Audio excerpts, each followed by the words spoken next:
Hello guys, welcome back to the Forensics Detailing channel, or the Forensics Unplugged channel, wherever this ends up. I am in my garage. It's Saturday. England had just won against the All Blacks. What a match. That was awesome. So I'm in a good mood. I'm back inside now. The missus is out somewhere. She's gone away for the day. Yes! It's always a result.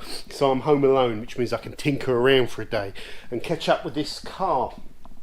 Now, have a look at this. So, can you see the roof? Can you see that? So the panel beater has come and beaten the roof. I'm just going to show you because you'll probably want to see it really carefully. So the thing is, this roof isn't perfect. Now it probably looks perfect on camera, but if you see the light, that was kind of like back here. Here's where it got smashed, and here it was still distorted. But if I bring that light down, you can see some of the distortion, can't you?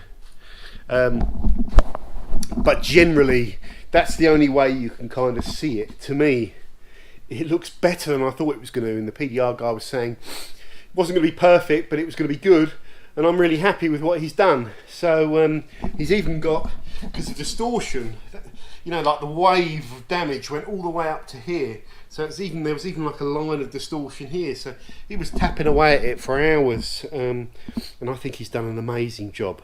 Really nice guy, really skillful, which is great. Now I am faced with the job of putting the headlining back in. Oh, it's such a pig of a job. I'm in there effing and blinding. You've got to be so careful not to break all the things.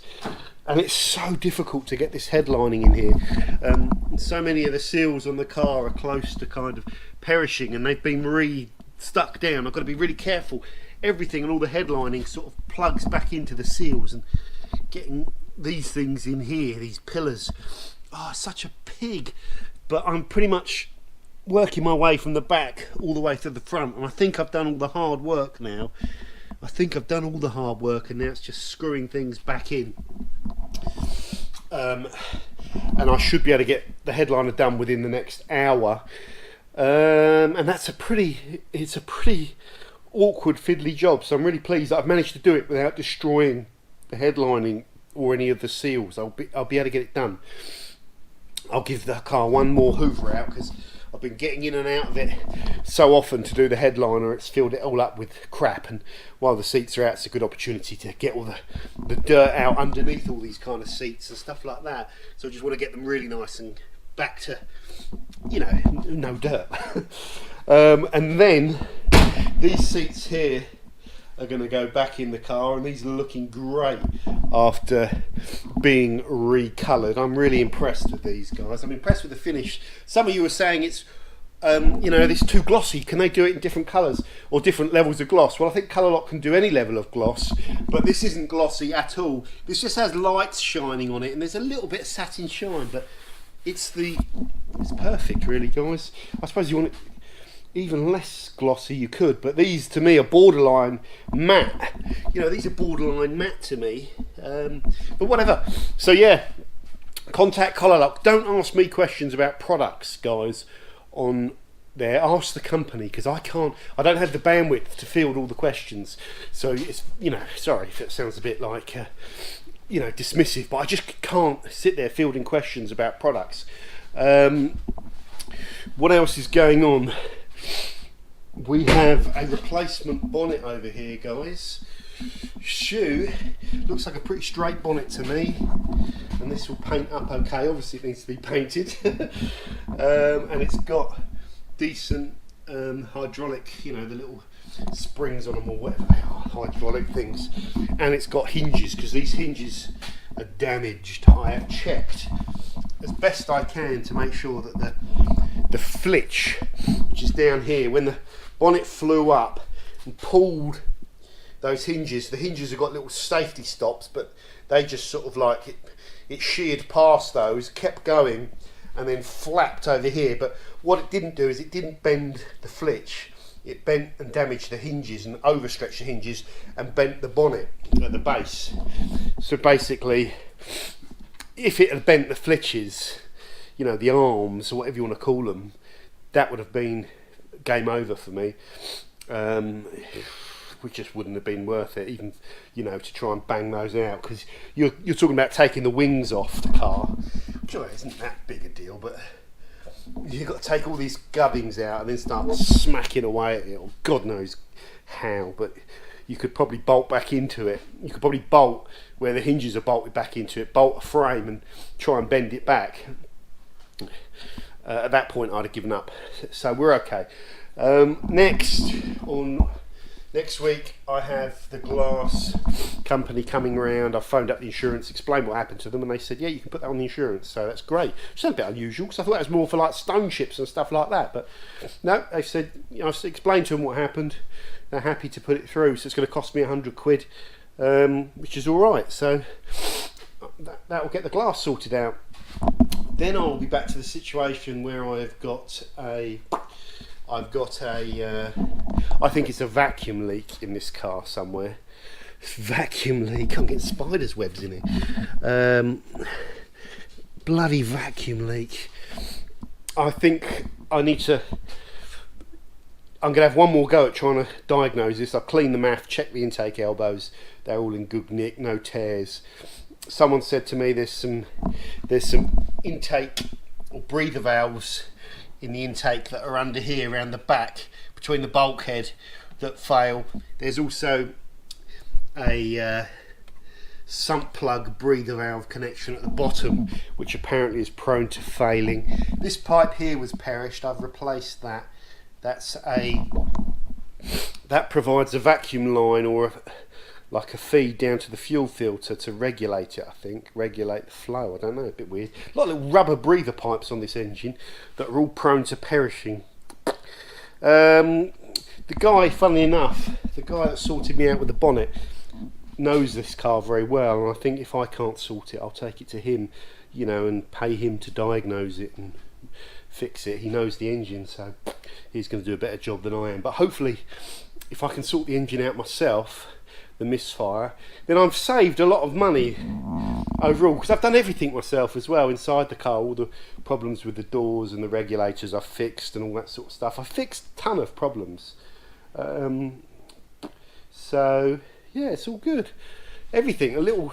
I like taking on a little project like this, and every little project, every little problem that I made a note of, I've sort of sorted out now, even down to getting these seals replaced here, you know, where there's a missing seal, because that will mean that the water can get into the ABS system, and, you know, little tiny things missing like that can have a knock-on effect over time, so you want to try and get the car really, really nice.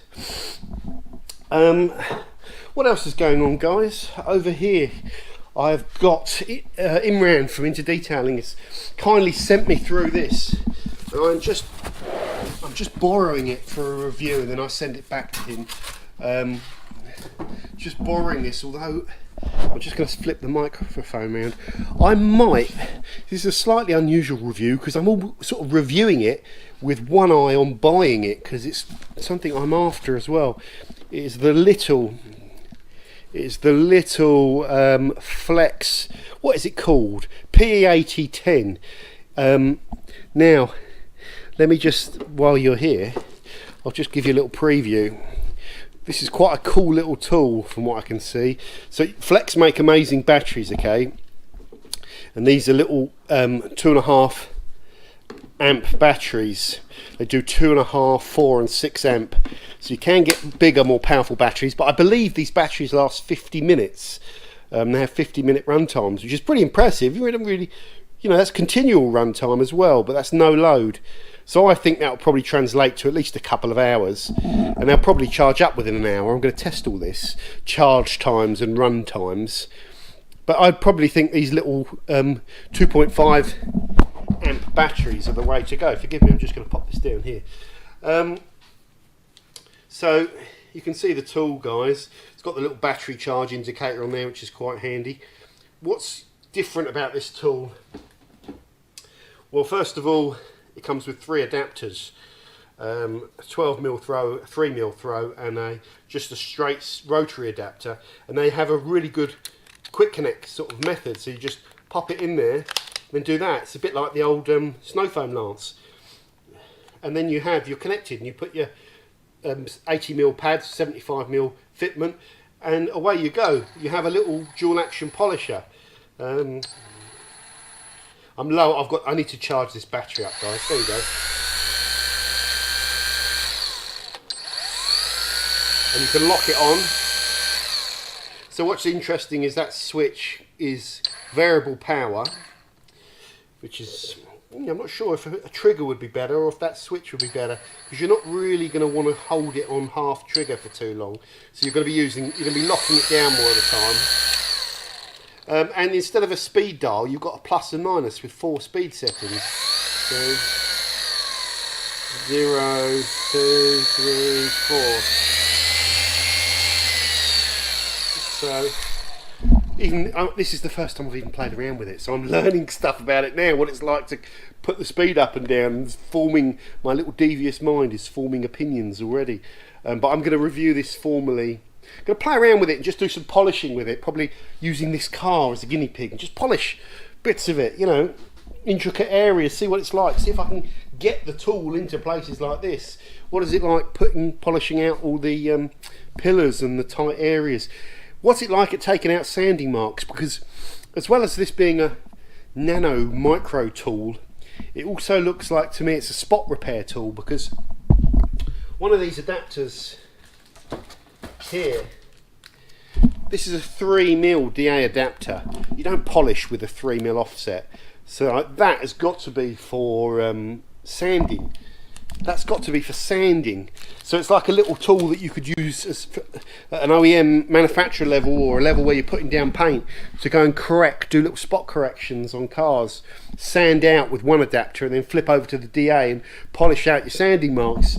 And there's no cords involved, and you just grab it and away you go. It feels more beefy and bigger than the Nano. It's probably, I'm thinking out loud here, I don't know, but it's probably got a more powerful motor in it, but then it's not quite as compact.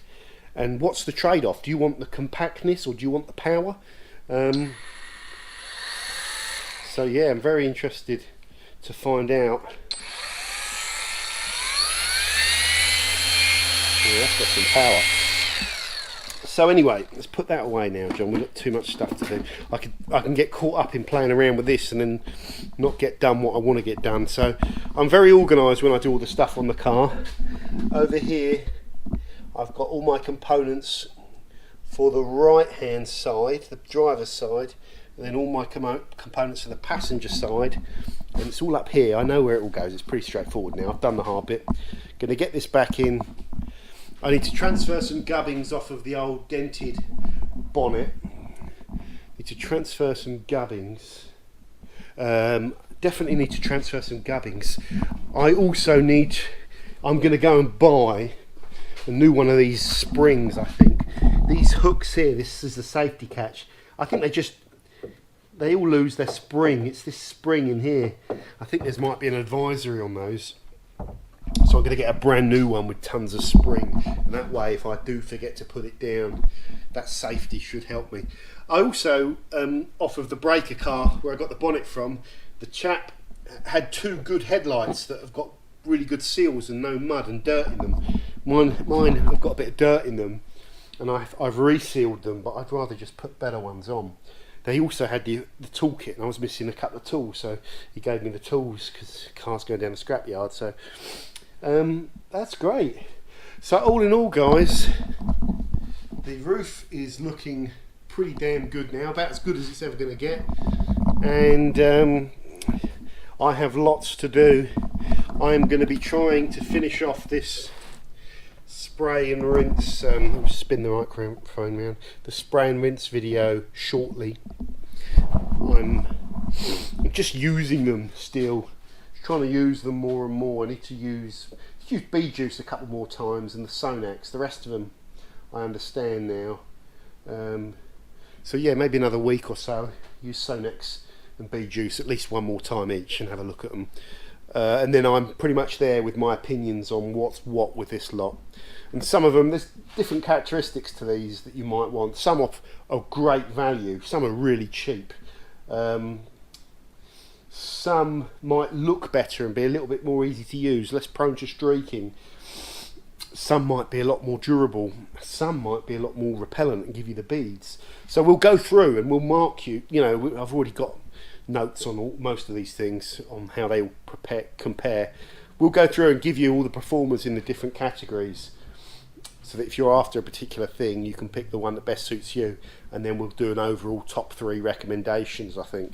And I'm nearly there, like I said. Once that's done, I'm building up snow foam products over here. I've got like spritzer, we might as well stick that in because I've got it. I've got the Wax Planet, I've got the snow foam from Maguire's, I've got the Koch GSF, I've got the Turtle Wax. Should I get some more? Should I get some more snow foams? How many have we got there? 1, 2, 3, 4, 5. Yeah, gonna need 5. So I'll probably get 2 more, maybe take up to 7, and do another snow foam comparison. That'll be some way off. That's not a priority. I'm building up to doing another ceramic spray test. We've got the Mothers there. I've got the Adams one there. I've got the Angel Wax. I've got one from SI Remix. I think I'm going to wait until I get the new Turtle Wax one, because then that will make it interesting, and maybe chuck the Maguire's one back in that field, because that did well in the last time. That gives us a great field of products. You know, how many do you want? There's millions of them now on the market, so that should be enough. I'm also going to be doing some ceramic stuff. Going to be doing detail sprays as well. What's this? That's a waterless wash there. So I've got a few here, detail sprays to test. The Tack System Shiny Wax. We'll put that in with the Done and Dusted. And I'll get another couple of other detail sprays. I think I know which ones I'm going to put in there as well. I've just got to go and buy them, which is great. I'm just buying product that I don't need, but there you go. Loads of other stuff to test as well. That's it for now. I've just thought I'd touch bases, let you know how everything's going. I'm going to finish off the roof lining, get these seats back in there, and then call it a day for that. Funnily enough, it's probably going to take me the best part of at least 2 hours to get all of this done, I think. However long it tends to take, double it. So I reckon it would take about 2 hours. It will probably end up taking about 4 hours, maybe. Anyway, the longer I yak about it and the less I actually crack on with it, the longer it takes. So just touching base with you guys. Quick update, guys. Like I said, it took about 3 or 4 hours. Headlining's all done, seats are back in, everything's good to go.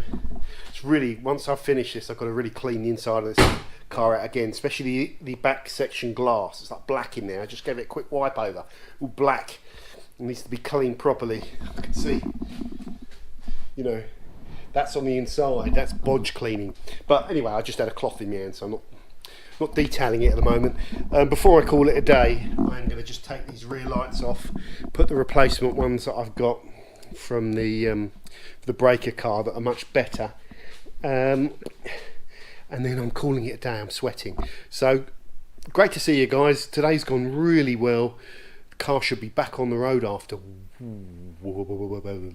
maybe the end of the week. Depends when I can get the bonnet back on. I need another pair of hands just to help me carry that on. I need to clean it all first before I put it on the car. Anyway, I'm just thinking out loud. Some other things as well. Okay guys, take care. See you soon. That's bye from the Forensics Unplugged channel.